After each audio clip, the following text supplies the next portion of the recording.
अस्सलाम वालेकुम जी, I hope आप लोग सब ठीक ठाक होंगे। लास्ट लेक्चर है बिजनेस लेसन नंबर 6।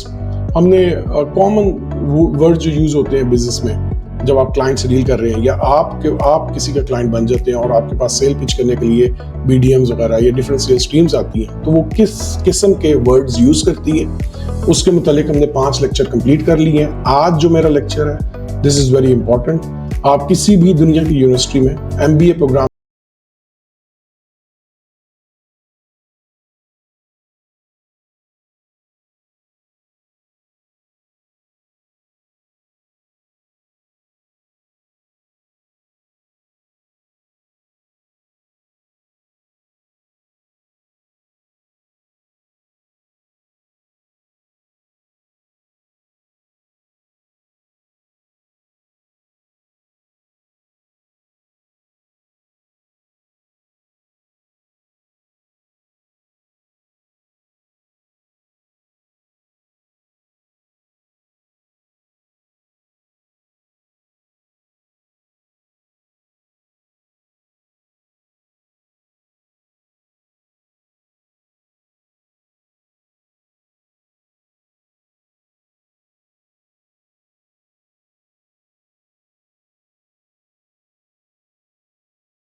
ने डिजाइन किया डिपार्टमेंट वाइज, किस डिपार्टमेंट के अंदर कौन कौन सी एब्रिवेशंस, टर्मिनोलॉजीज, टोपोलॉजीज यूज हो रही होती है। सो हम चलते हैं स्ट्रेट अपने लेक्चर की तरफ। तो पहली हम ले लेते हैं जर्नल बिजनेस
की।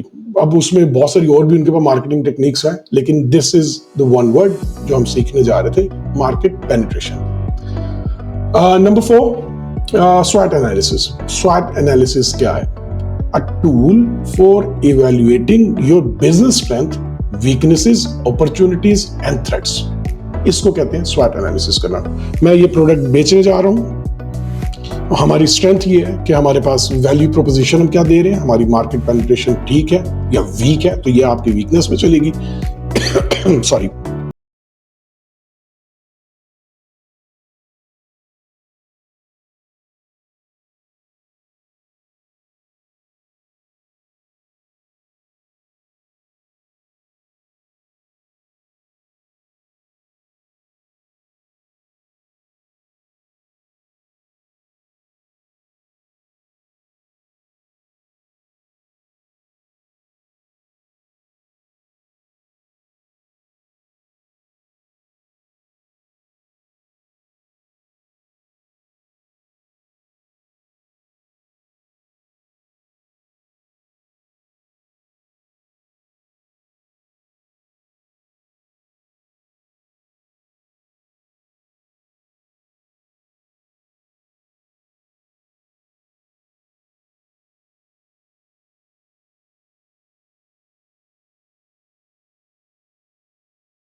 Obviously बात है कि you are selling the product or you are giving that services because of reason you want to make money, but on the other side what is the ethical aspect?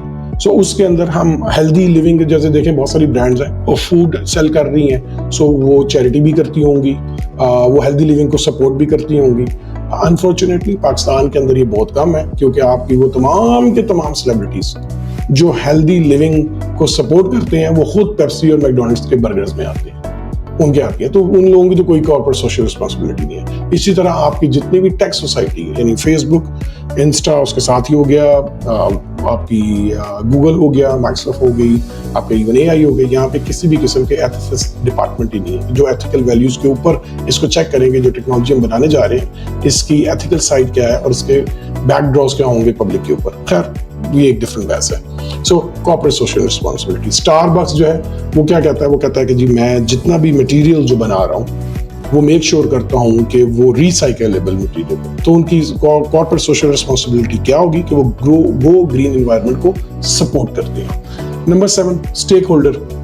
Stake holder कोई भी हो सकता है, एक इसमें से बाहर निकाल दें, आज इसको क्लियर कर लें इस डेफिनेशन को, because when I speak to different young boys, girls and I speak to managers, CEOs, वो समझते हैं स्टेक होल्डर वही होता है जिसका खाली जो है ना फाइनेंशियल आपका कोई स्टेक कंपनी के अंदर मौजूद हो। नहीं, कोई भी इंडिविजुअल हो सकता है, कोई भी ग्रुप हो सकता है जो बिजनेस के अंदर अपना एक इम्पैक्ट रखता हो। ये बहुत क्लियर कर ले, impact even decision making impact रखता हो या स्ट्रेटेजिक इम्पैक्ट रखता हो। सो इसमें आपके अमेजोन को अगर हम देखें तो अमेजोन अपने स्टेक होल्डर्स को किस किस को मानता है, वो अपने कस्टमर्स को स्टेक होल्डर मानता है, अपने एम्प्लॉइज को स्टेक होल्डर मानता है, डिलीवरी पार्टनर्स को स्टेक होल्डर हो सकते हैं उसके, ठीक है। इसी तरह उसकी लोकल कम्युनिटीज हो सकती है। तो stakeholders can be anybody who is impacting on the business. So ये हो गया हमारी जर्नल।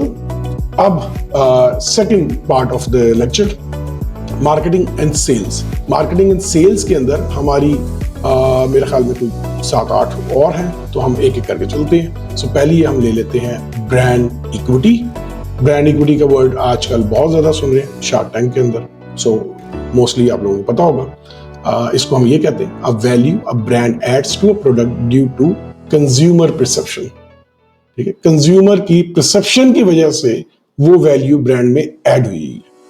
फॉर एग्जाम्पल, हमारी ब्रांड इक्विटी इस वक्त जो है, अगर हम सबसे जो आउट क्लास किस्म की एग्जाम्पल है वो है नाइकी की। नाइकी का जो लोगो है, just do it, increase the value of its athletic wear, यानी स्पोर्ट्स वियर के लिए। So just do it. So ये उसकी ब्रांड इक्विटी के अंदर आ जाती है। नंबर 2, मार्केटिंग एंड सेल्स के अंदर lead generation, the process to identify and attract potential customers.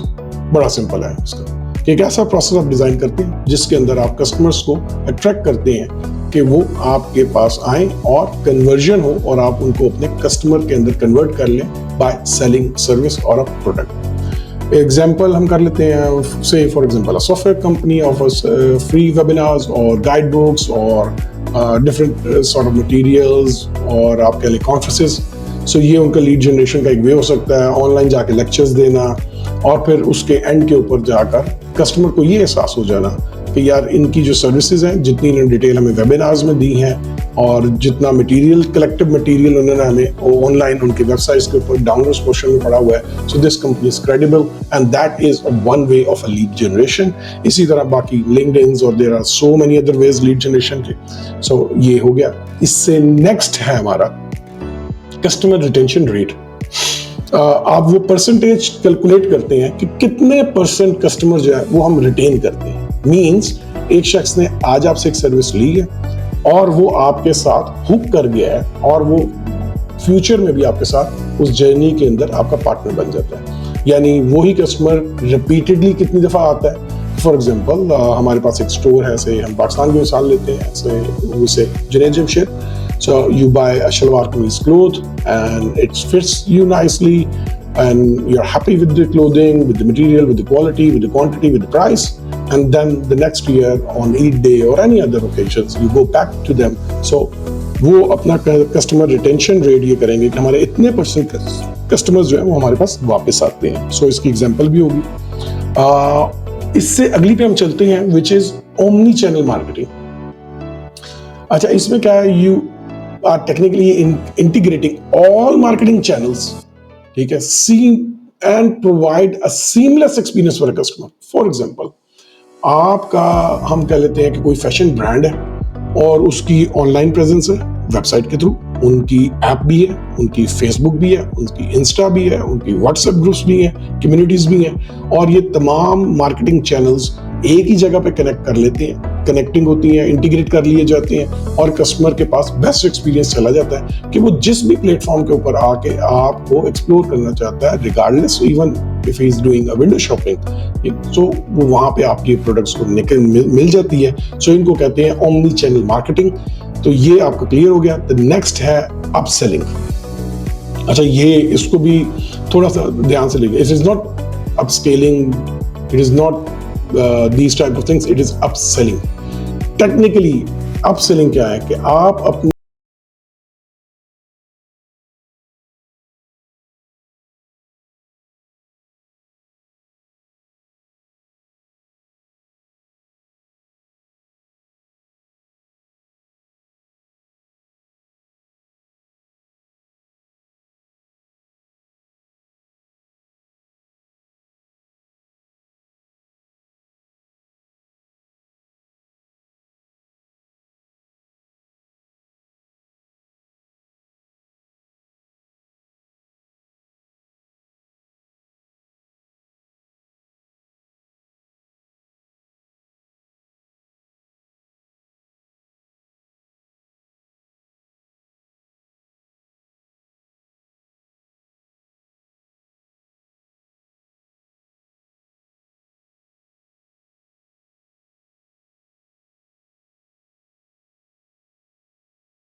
So that's number 3. Number 4, he delivers your parcels to your customers, so he charge you a certain amount of fee. So that's his number 4. So इसी तरह करते करते एक ही अंदर से आपको बहुत सारा मटेरियल निकल आता है, जो इसको हम कहते हैं कि अमेजोन की रेवेन्यू स्ट्रीम जो है वो एक नहीं है, 5-6 है. इस तरह आपके बिजनेस में भी हो सकती है. सो हम इससे अगले चलते हैं. फाइनेंस एंड इकोनॉमिक्स की नेक्स्ट एब्रिविएशन है बीटा. बहुत specially the people who are involve in the digital side of the business.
$1,000 आपकी कॉस्ट है और आपने $5,000 जो है वो जनरेट किया है. सो अगर आप इसको कैलकुलेट करेंगे तो तकरीबन 400% आपका ROI है. सो जिसको कहते हैं रिटर्न ऑन इन्वेस्टमेंट. नेक्स्ट है हमारा economics of scale.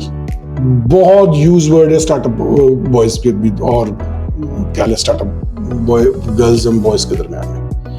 It's a cost advantage gain when production increase. यानी आप एक प्रोडक्ट बना रहे थे 100 रुपए में, लेकिन आज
की जा सकती है. फॉर एग्जांपल रिटेल बिजनेस है with cash reserves, high cash reserves and easily saleable inventory is a high liquid.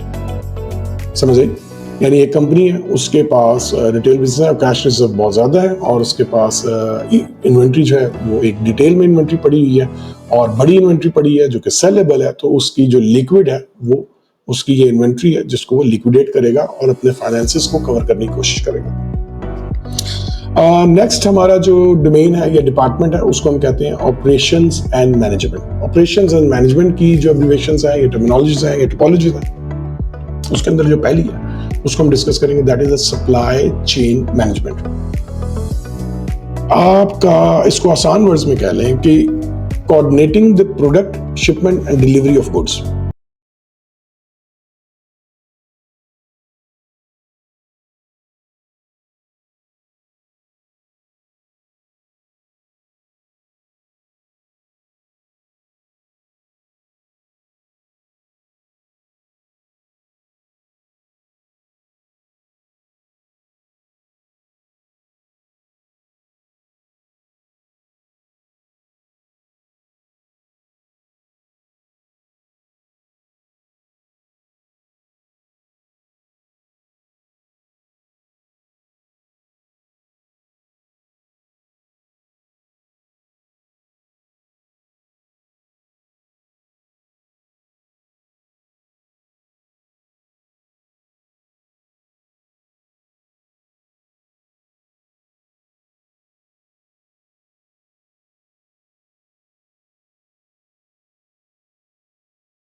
As needed.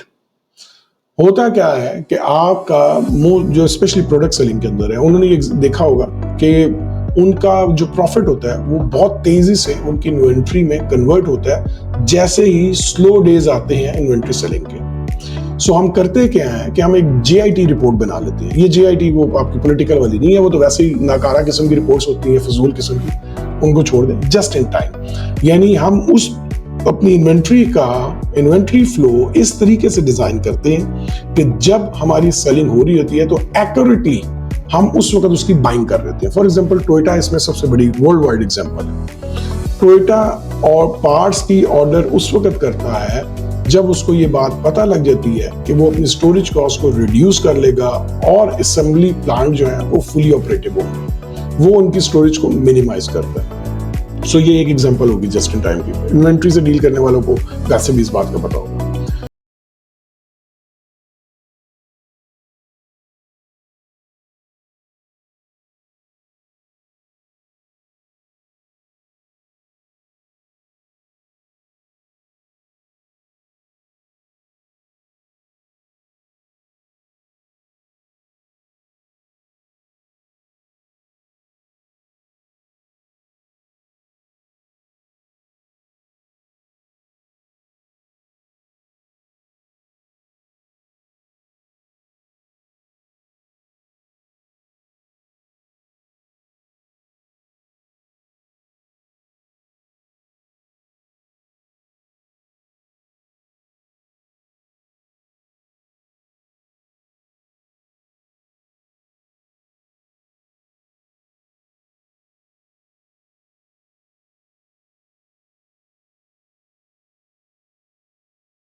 Delivery mechanism के ऊपर स्पॉट ऑन, इवन यहाँ तक कि अब तो 2 आवर्स डिलीवरी भी अमेजोन कर रहा है। सो ऑपरेशन एक्सीलेंस के बाद हम नेक्स्ट आ जाएंगे जो कि हमारा होगा ह्यूमन रिसोर्स से रिलेटेड डिफरेंट वर्ड्स को हम देख लेते हैं। टैलेंट एक्विजिशन, एक डिपार्टमेंट के लिए किसी शख्स की हायरिंग करना, एक टैलेंट की हायरिंग करना, उसको आप सिंपल वर्ड्स मैंने आपको कह दिया कि टैलेंट एक्विजिशन प्रोसेस कहेंगे इसको।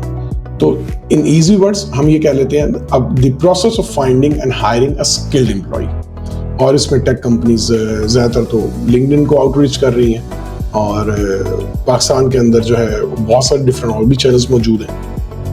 तो जब आप कहते हैं यार आजकल टैलेंट एक्विजिशन चल रही है and we are hiring people. Next अगर हम इसमें ह्यूमन रिसोर्स में ही देख लें तो हमारी आ जाती है एम्प्लॉय वैल्यू प्रोपोजिशन, जिसको अगर स्मॉल वर्ड्स में लिखा आप देखेंगे तो अक्सर जगहों में देखेंगे आप EVP, तो इंटरनल स्टाफ डॉक्यूमेंटेशंस के अंदर आपको ये वर्ड बहुत ज़्यादा मिल जाएगा। The benefits of a company offers to attract and retain talent, कि एम्प्लॉय वैल्यू प्रोपोजिशन को इस तरीके से इन वर्ड्स में डिसाइड किया जा सकता है या एक्सप्लेन किया जा सकता है कि एक कंपनी जो है वो आपके एम्प्लॉय को या आपको वो किस किस्म के बेनिफिट्स या फैसिलिटीज आपको प्रोवाइड करती है ताकि उस पर्टिकुलर एम्प्लॉय को ज़्यादा देर तक रिटेन किया जा सके। गूगल्स का अगर हम देख लें तो वो सैलरीज अच्छी देते हैं, फ्री मील्स भी हैं, मेडिकल भी है, इनोवेटिव वर्क स्पेस है, so there are so many things, so that's called employee value proposition. Next है हमारी work force diversity. International countries में ये वर्ड बहुत ज़्यादा मिलेगा, हमारे पास इसका कम है क्योंकि ज़्यादातर पाकिस्तान के अंदर पाकिस्तानी रहते हैं और आपको दूसरी रेस कम मिलती है। लेकिन इसको अगर हम डोमेस्टिक लेवल पे इसको और नैरो डाउन करें इसी बात को, डाइवर्सिटी को, वर्कफोर्स डाइवर्सिटी को, तो हमारे पास हमारे पंजाब में पंजाबी लोग कहलाते हैं, सरहद के पीके जिसको हम कहते हैं, वहाँ पे पठान पख्तून होते हैं, कराची के अंदर सिंध होते हैं। सो आपकी वर्कफोर्स जो है डिफरेंट तरह के अगर लोग उसमें मौजूद होंगे, so workforce without looking at their backgrounds, ठीक है, आप सिर्फ एक्सपीरियंस के ऊपर टीम्स हायर करते हैं और आपकी टीम के अंदर आपसे पूछा जा सकता है कि वर्कफोर्स डाइवर्सिटी क्या है। डिफरेंट एज के लोग हो सकते हैं, डिफरेंट रेस के हो सकते हैं, डिफरेंट रिलीजन के भी हो सकते हैं। So that's a word, common word uses, workforce diversity. Next है जी gig economy, very important. Gig economy सब लोग, आप लोग स्पेशली फ्रीलांसर्स तो सब जानते हैं। It's a labour market with short term contracts और फ्रीलांसिंग वर्क। अच्छा, अब किसी को ये बात बुरी लगे तो आई एम सॉरी, लेकिन yes, it is a labour market and labour market can not be a part of a major economic change. So मुझे शुरू में मैंने कहा था कि मैं फ्रीलांसिंग फॉर ऑल डायलेमा के अगेंस्ट हूँ, उसका कुछ एक आपको यहाँ से हल्का सा टेस्ट मिल जाएगा। सो गिग इकोनॉमी, आप अपवर्क के ऊपर, फाइवर के ऊपर जाते हैं, अपनी एक पोस्ट लगा देते हैं कि मुझे ये काम आता है, that's called you create a gig, and then customers आते हैं या क्लाइंट्स आते हैं, आप उनको जो है सेलिंग करते हैं अपनी सर्विसेज की और डिफरेंट चीज़ों की। सो दैट्स कॉल्ड गिग इकोनॉमी। और उस पैसे, वो जो सारा पैसा आता है आपके पास, उसको, उस पैसे को अगर आप ओवरऑल वर्ड में यूज करेंगे तो आप पूछेंगे कि इस कंट्री की गिग इकोनॉमी क्या है, जो हमारी अभी आजकल जो है मेरे ख्याल में $3.1 बिलियन है, और आज से 3-4 साल पहले भी यही थी, और हमने पिछले 12-15 सालों में सिर्फ मेरे ख्याल में 10 से 15% का ही इसमें गेन किया है। सो ये एक डिफरेंट बेस है, अगेन उसके ऊपर एक लंबा सेशन इंशाल्लाह ज़रूर आएगा कि मैं फ्रीलांसिंग को क्यों पाकिस्तान के लिए जहर समझता हूँ, और ये मेरा स्टांस है, गलत हो सकता है मेरी थिंकिंग। सो नेक्स्ट जो स्ट्रेटजी है, टर्मिनोलॉजी है, वो है regarding the strategic and innovation departments के अंदर। एक है उसमें ब्लू ओशन स्ट्रेटजी। इसमें क्या है, you create a new market with a little competition by offering something unique. यानी एक मार्केट में एक चीज और एक बिजनेस ऑलरेडी अवेलेबल है, उसके अंदर आपको चेंज ले आती है, और आप ये आपकी जो स्ट्रेटजी होती है उस चेंज की, वो होती है blue ocean strategy. For example हम देख लेते हैं कि ओल्ड डेज में सर्कस हुआ करते थे, उसके अंदर कुछ जानवर आते थे, कुछ लोग आते थे, वो उसके साथ करतब वगैरह किया करते थे। ठीक, फिर इसको स्पेन की एक Spanish company, sorry French company थी, उन्होंने इसको बिल्कुल री इन्वेंट कर दिया और उसके अंदर उन्होंने एक्रोबैटिक्स, म्यूजिक्स और थिएटर और डिफरेंट चीज़ें ऐड कर दी ताकि वो एडल्ट्स को टारगेट अदा कर सकें और वो भी वहाँ पे आ सकें और बच्चे भी आ सकें। जैसे अभी मेरे बिल्कुल पास ही, मेरे घर के बिल्कुल पास एक सैलून है, बार्बर शॉप है, very very simple barber shop थी, अभी बार्बर शॉप है। उन्होंने क्या किया कि उसके अंदर एक साइड के ऊपर उन्होंने कुछ टैबलेट्स रख दी हैं और प्ले स्टेशन रख दी हैं। अब जो बड़े, यानी for example when I go for my beard trimming, so मैं बच्चों को अगर मैं कहूँ कि कटिंग के लिए चलना है तो यूजली हम नहीं जाते थे। सो अब वो क्या है कि हाँ जी वो भी साथ चले जाते हैं। सो ब्लू ओशन स्ट्रेटेजी है कि कुछ थोड़ा सा ऐसा चेंज जो ज्यादा और अट्रैक्ट कर ले। और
तो इसको कहते हैं लीन मेथडोलॉजी। और ये जब आप वर्ड यूज करेंगे अपनी सेल पिच में तो ट्रस्ट मी कि जो आपके सामने लोग बैठे होंगे वो डेफिनेटली ये जानेंगे कि हाँ आपके पास बड़ी स्ट्रॉन्ग ग्रिप है आपकी कम्युनिकेशन के ऊपर भी और आपकी प्रोडक्ट के ऊपर भी। मेरे ख्याल में लास्ट की तरफ हम चलते हैं, bench marking. Bench marking is a general standard किसी भी प्रोडक्ट के बारे में, किसी सर्विस के बारे में, जो उस बिजनेस प्रोसेसेस के अंदर और मैट्रिक्स को कंपेटिटर्स के साथ एक ही जगह के ऊपर उसको डिजाइन कर देता है। यानी फॉर एग्जांपल एक जनरल स्टैंडर्ड है इस मार्केट का, बेंचमार्क है कि ये काम ऐसे ही होता है। सो इंग्लिश में आपके सामने लिखा आ रहा होगा, comparing businesses processes and performance matrix with industry standards और कंपेटिटर्स। सो ये आपको टेक्निकल एरियाज में, इंजीनियरिंग के अंदर भी और इवन के मेडिकल के अंदर भी बेंचमार्किंग जो है एक बहुत कॉमन टर्म है। सो ये हमारे पास एक वो आ गया डिटेल पूरा इसका। एज आई सेड कि जितने वर्ड्स हमने इसके अंदर मेंशन किए हुए हैं ये ओवर द पीरियड ऑफ 2 साल के कैन बी के प्रोग्राम में तो एक एक करके आप सीख सकते हैं, लेकिन I tried my best to close it down everything and bring कंसाइल all the words into one video in 40 minutes. So I hope हम 40 minutes के करीब पहुंच चुके हुए हैं। इस लेक्चर को अपने पास सेव कर रहे हैं। बहुत मैंने इसके ऊपर डिटेल में इधर उधर से सब जगहों से निकाली, अपने वर्किंग डॉक्यूमेंट्स में से, different yellow and white pages में से, अपने MBA प्रोग्राम जो मैंने किया था, लीडरशिप एंड स्ट्रेटेजिक मैनेजमेंट जो मैंने की थी हार्वर्ड फेज से, हैरिसफील्ड यूनिवर्सिटी से, सब मैंने इन सबको क्लब करके ये एक आपके सामने रख दिया हुआ है। जब तक बिजनेस के बारे में, बिजनेस की बातें करनी नहीं आएंगी, आप दुनिया की कैसे बेस्ट स्किल ले आए, you will not be able to inspire anybody, even including person like me. बहुत छोटी सी मैंने कहा। अपना ख्याल रखिएगा और आई होप कि इससे भरपूर फायदा उठाएंगे। अल्लाह हाफिज।